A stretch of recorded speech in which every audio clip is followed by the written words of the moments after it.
About a year ago, I made a doctor's appointment because I had no libido. I hadn't had any sex drive for a while, and so I thought I should get it checked out. I had a routine blood test, I walked out, I wasn't too worried about it, and then a few days later the doctor called me, saying that my blood tests were extremely alarming and that I needed a scan of my brain immediately. Specifically, my blood came back as showing I had a third of the testosterone of a 70-year-old, not a 25-year-old. I had very low white and red blood cell counts, and a myriad of other quite alarming factors. And so these are the sorts of symptoms that can commonly be caused by something growing in your brain, which is why I needed an MRI. So after a few days of thinking I might have some sort of brain cancer, the results came back fine. My brain was okay. So I ended up sitting opposite an endocrinologist who basically asked me questions about my lifestyle, my eating habits, my sleeping habits, and so on.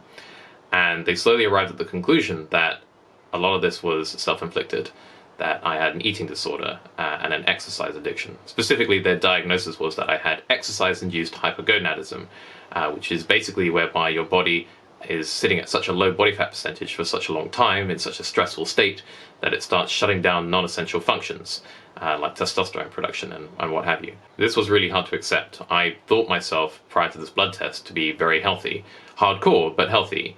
After all, I was practicing intermittent fasting, oftentimes not eating for 16 hours, but sometimes up to 40, and that was good for me. It was meaning my body was using its primordial functions. And I was exercising religiously, sometimes more than once a day, oftentimes more than once a day, doing gymnastic strength training and so on. And sure, I didn't sleep great, but I had a busy, stressful job, so who does sleep great? In reality, and I like to think an invincibly sane part of me knew this, I was self-medicating with exercise. I was using it as an emotional crutch. And the reason I was fasting and practicing intermittent fasting is because I was terrified of becoming fat. And so I would not eat for a long time and then binge, and then not eat and then binge. I would both dread and long for my next meal. And I was really just hurting myself. It was really unhealthy. The blood test and the diagnosis was a huge wake-up call. And so at the time, I wrote a long piece about it, about how I'd come to terms with my eating disorder and exercise addiction, and I resolved to make some changes in my life. It is now 1 year later, and I'm doing a lot better. To start with, I'm a lot healthier and happier. My blood test results from a year and a day after my initial one shows my testosterone is nearly 5 times higher, which is a good sign. My libido has come back with a vengeance. Beyond that, I'm eating at regular times, I'm not fasting anymore, I'm eating a varied diet, I'm enjoying it, I'm exercising in a different way than before, it's not obsessive, I take days off, I take weeks off if need be. My other blood tests are normal or within expected ranges for me, and aside from feeling better and training better and eating better, I've also seen general improvements across the board. Like even my hair seems to have recovered a little bit. For years, I thought I was going bald, and so I just sort of resigned myself to that. And while I don't think I've grown back any new hair follicles, just letting my hair grow out in quarantine, I can see how much thicker it is. And I have facial hair now. Previously, I was never able to grow anything even approximating a beard. Ultimately, for the most part, I think I'm recovered. I'm just doing a whole lot better. So this video is about that recovery journey, from that initial blood test to now. I'm only one guy, I'm not a doctor or an expert in these things. My hope is that by sharing this with you, if you have any of these similar issues or can relate to any of them in any way, that my experiences might benefit you in some ways. So let's go over the last 12 months. The journey for the past year has at times been quite difficult. Definitely worth it, but hard. Writing that initial blog post where I announced that I had these issues, a large part of it was for me to process and come to terms with the fact that I had to stop training and I had to stop fasting because they were damaging me. And I did that very reluctantly. I don't want to understate that. The initial lifestyle changes I made were essentially stop training so much. I had to cut it down to about 3 or 4 times a week, and I had to stop fasting. I had to eat like a regular human being. And both of those were terrifying to me. I felt like I needed exercise to get through the day. I wasn't very happy. It was like the best time of my day. And to stop doing that felt like taking away a lifeline. And stopping fasting, I was terrified I was immediately going to gain weight and feel awful about my body. And yeah, it was these things I didn't want to do, but I knew I had to, so it was hard. It definitely got worse before it got better. In the first few months, on days where I didn't train, I felt depressed. I had depressive episodes. It was really difficult. It felt like some sort of withdrawal. It felt like I was relying on this endorphin high, and I was no longer getting it, and my body wasn't happy about that. And I did put on weight. I ate a lot It wasn't a huge amount of weight, but it was a few kilos, enough for me to notice. I'm not sure if anyone else did. Obviously, I obsess over this stuff more than anyone else. And at first it sucked. I knew mentally, rationally, that it was something I needed to do, but it didn't feel good. But gradually, as the months went by, I started to feel a bit better. The depressive episodes were less frequent. I would still occasionally get one from time to time, but I was on the whole 10 to 20% happier. I felt better. I even recorded some of my thoughts at the time. I guess things are going pretty well. You're definitely on the up. Yeah, training's going well. We're sort of taking better care of ourselves, being a bit more logical. I went on holiday with my family, and we were taking some photos out in this sunny place in Turkey. I really didn't like how I looked. We had been to the same place 3 years earlier, and I had photos from then to compare myself to, and I hated the comparison. It was so awful, and it was just such a sort of Instagram reality moment. This journey was certainly non-linear. I had bad days. I had days where I would sometimes eat way too much. I definitely felt tempted to fast on certain days as well. When I would go into train at the gym, when I was allowed to, sometimes I feel a bit like a starving man going to a buffet where I just want to do everything, but I know rationally that I wasn't allowed to do too much. As the months went by, I started doing more cardio, which I'll talk about in a bit. My weight stabilized. I was eating more and just generally more pleasant to be around about 6 months in. Okay, so Dad, what are we doing? We're walking to the gym, my boy. As we do every Saturday. Yes, it's the walk of pain. And Sunday. Every step, just a little more trepidation as we approach the gym. I got a new job, which was also good. That was a quality of life increase for me. My new job was great, but the schedule was quite frenetic, and it was probably more stressful than my previous job. So even though I was enjoying it more, it was still sometimes hard to balance. But in the last few months of lockdown, it's actually been quite beneficial to my health. I've been able to sleep more and get more rest and plan meals and not really worry too much about the sort of uncontrollables. And I think actually I made a huge amount of progress in the last few months because of that, just staying inside and sorting myself out. I was hugely grateful to have the support of my friends and family during this time as well. Everyone was so nice about it. Right now, I probably feel twice as happy as I did a year ago. Generally less anxiety and generally just feeling better, which is great. It was a long 12 months, but totally worth it. So now what I'm going to do is talk about the 4 different areas I focused on to help me recover. And that's eating, training, sleeping, and the mental game. And within each of these, I'll talk about the strategies and tactics I used, what was beneficial for me personally, and these all synergize quite well to sort of help me with a gonad recovery plan and get my testosterone and the rest of my health markers back. So to begin with, let's talk about the main one, eating.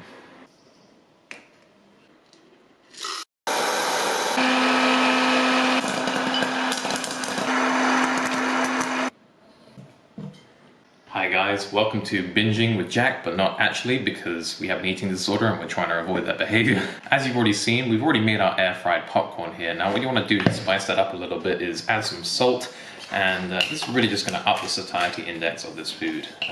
Really one of my favorite go-to snacks since my diagnosis. But seriously, the one thing I focused on with regards to food in this last year has been satiety. Eat satiating foods. Now for me, satiety means high volume. I like to eat a lot, and psychologically that was beneficial to me. I didn't feel like I was starving myself. So in order to do this in a guilt-free sort of way, because obviously I still had those negative thought patterns about eating too much and worrying about gaining weight, I didn't want to eat too much, I didn't want to eat too little. I didn't want to feel like I was starving myself, I didn't want to feel like I was stuffing myself. I focused on low-calorie dense, ideally high-fiber, high-protein foods which were satiating. Popcorn being a prime example, but there are lots of others. Yogurt, soup, berries, vegetables, eggs, more yogurt, tomatoes, more vegetables. That was what worked for me. I would say find an area of food or a food group that works for you, whether it's high fat, high carb, high protein, whatever, and build some set meals around that. Take the choice out of the day. If you have 10, 20 go-to meals that you have regularly, then suddenly your anxiety about food is gonna be reduced quite a lot, because it means you don't have to worry about making that decision every day.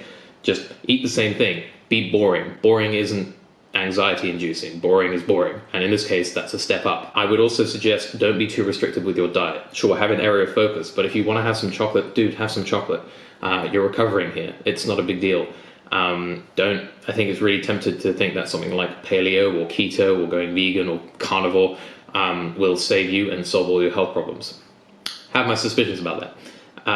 Don't be too restrictive. Just eat what you need to eat. Think to yourself, this food is nourishing my body. Any extra calories that you may have, just think, okay, I'm going to use these it's going to help me sleep better, or it's going to help me train better, or it's going to improve my mood. All the things that are worthwhile. Don't judge yourself. Be smart about it. Be consistent, and then, make food something that you enjoy and something that's reliable.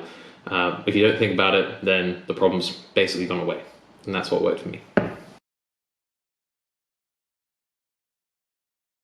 So how did I change my training?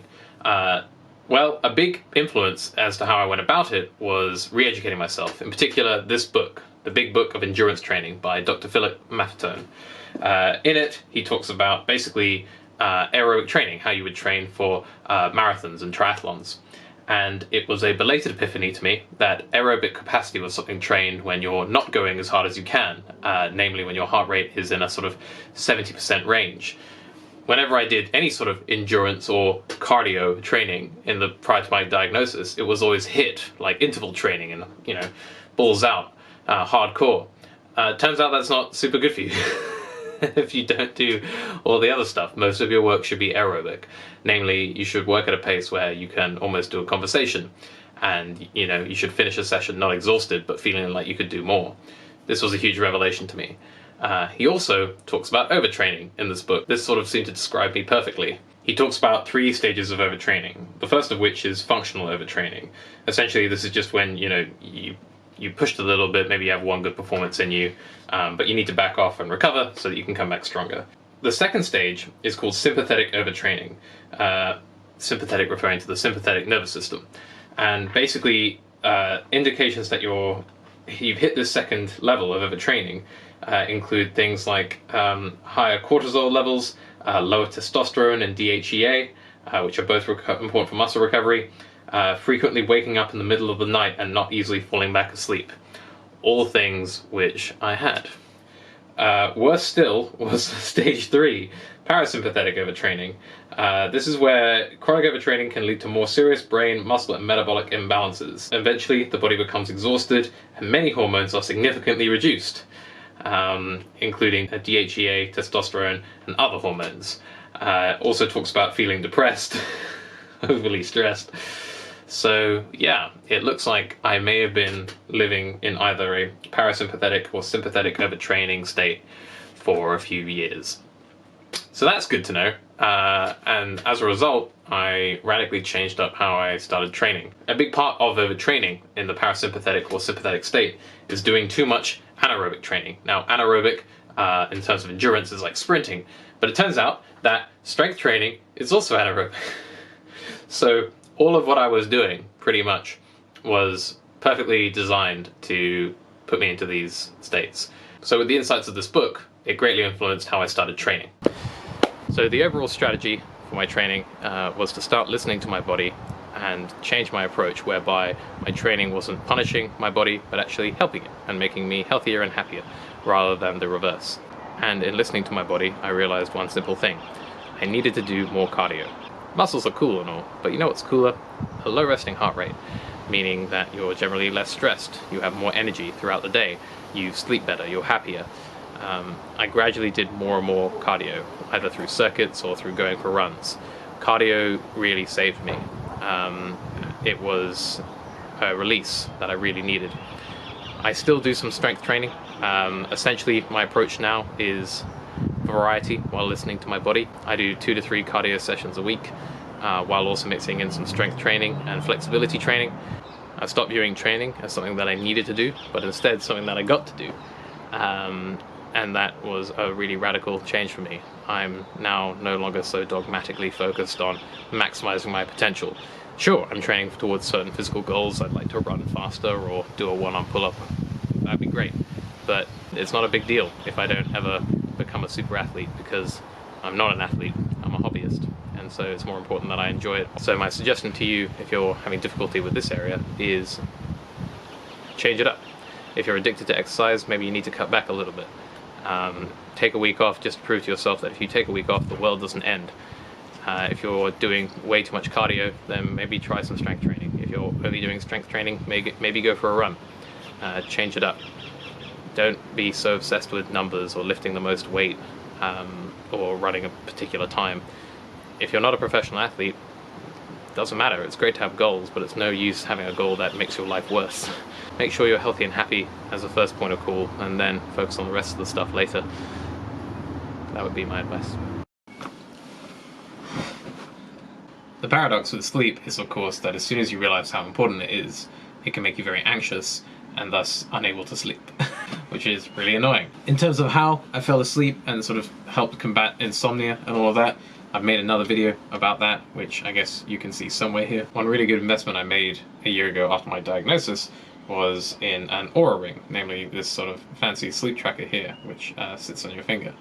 I knew I didn't sleep very well. I woke up constantly in the night. I had nightmares because of other stuff going on, but I didn't know how bad it was. And once I got this, turns out pretty bad. So over the last year, I've steadily worked to increase the amount of sleep I have. And it's been, again, really hard. Sometimes it means lying in bed for sort of 10, 11 hours at times. It meant going to bed at the same time every night, which was, again, really boring, really annoying. But it was worth it. I now sleep much better than I used to. Not perfect at all. I still have bad nights, but I'm getting better at sleep, which feels definitely like a worthwhile investment of my time. Obviously, some nights were really difficult, right? And some nights I had awful insomnia and I woke up in the middle of the night and couldn't get back to sleep. That would happen. When that does happen, I would tell myself not to worry about it. You can recover. It's about the overall trend, not that particular night. Again, hard to feel that way when it's the middle of the night and you feel like crap and you're awake and you know it's going to screw with you and you know all the ways it's going to screw with you because you've read all of the research about sleep and how a lack of sleep affects you. But you just got to try and relax about it. So in summary, track your sleep in some way, get as much quality sleep as you can, try and improve it. If you're bad at sleep, understand you will have bad nights, don't worry too much about those, and yeah, realize the paradox of sleep. The less you care, the easier it is to fall asleep. Try and detach, try and relax, try and chill. Sleep will come. Finally, the mental game. So this is the hardest one, right? Because all of these issues ultimately stem from up here. The reason I've left this last is because without the first three, which are really action-oriented, I don't think I really could have made a mental shift. Besides all the obvious stuff of accepting the issue and needing to do something about it, a lot of these things really help me. Number one, cut out toxic people. Okay, so you know who you just thought of there? Probably cut them out. And make sure you surround yourself with positivity. You know, you've got essentially your bad programs in your head, you need to weed those out and get some better software up there. A really positive influence for me during this entire time, well, there were several. It was really inspiring to watch the journey of YouTuber Stephanie Buttermore. During this whole time, she gained a lot of weight quite proudly and quite openly in front of hundreds of thousands of millions of people, and that was quite inspiring to watch and really brave. The athlete Amelia Boone, who I've written about before, who I find pretty badass, was also really open about her journey, and reading about that also helped me. The number one voice which really helped me was a bodybuilder and doctor named Greg Doucette. He's done over, I think, 46 shows, which means that he's been in that sort of starvation state and sort of fed himself back and then dieted down repeatedly, right? And he's been through the whole binging thing and worrying about hunger. And he's also super into training. So for me, it was sort of like perfect, right? And he's a sort of no-nonsense type of dude. And there are two types of videos that really helped me, which I really recommend you check out. He talks a lot about diet and training, and that's great. But the second type, which is almost more helpful, he talks about a lot of athletes that are on social media and the internet. And he talks about whether they're natural or not. Namely, are they on performance-enhancing drugs? And he knows this, he's been in the industry. And so many of them are. And even those that aren't, he says, like, these guys are incredibly genetically gifted. Like, it's completely unfathomable that most people could reach their physique. You just don't have the genes for it. And realizing that over the course of the year has been so helpful to me, because some people just look fantastic aesthetically. And when you realize that the fitness industry isn't about fitness so much as it's about aesthetics, and you're just basically looking at someone with a fashionable body, it becomes a lot easier to stop judging yourself. Like, it's on you, man. Be the best version of you. not having a six-pack doesn't mean you don't work hard or don't train hard. Greg, Dr. Greg, if you ever see this, I want to thank you, because you really helped me a lot during this time. Super positive voice. Other things I did, I went back to therapy. In my case, the eating disorder and exercise addiction, while they were definitely problems in themselves, were also sort of symptomatic of other issues in my life. What you're seeing in this video here is 100% honest, but obviously life is complicated, and I had other things and other issues that I was dealing with. So this plan worked pretty synergistically. By changing how I ate, I generally had more energy, and I felt better, which made it easier to train.